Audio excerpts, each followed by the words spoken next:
കേരളത്തിലും സമഗ്ര വോട്ടർ പട്ടിക പരിഷ്കരണത്തിന് നടപടി തുടങ്ങുന്നു. ആശങ്ക വേണ്ടെന്ന് മുഖ്യ തെരഞ്ഞെടുപ്പ് ഓഫീസർ രത്തൻ കേൽക്കർ.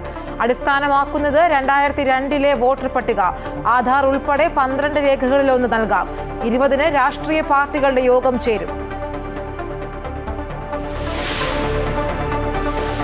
ന്യൂനപക്ഷ സംഗമത്തിൽ വിശദീകരണവുമായി സർക്കാർ. ന്യൂനപക്ഷ സംഗമം മാത്രമല്ല, 33 വകുപ്പുതല സംഗമങ്ങളാണ് നടത്തുന്നതെന്ന് വിശദീകരണം. തെരഞ്ഞെടുപ്പ് അടുത്തപ്പോൾ സർക്കാരിന് പേടിയെന്ന് പ്രതിപക്ഷ നേതാവ് വി.ഡി. സതീശൻ.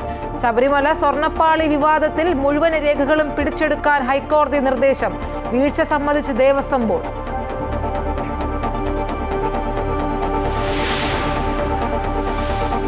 നേതാക്കൾക്കെതിരെ ഗുരുതര ആരോപണവുമായി ഡിവൈഎഫ്ഐ തൃശൂർ ജില്ലാ സെക്രട്ടറി ശരത് പ്രസാദിന്റെ ശബ്ദരേഖ.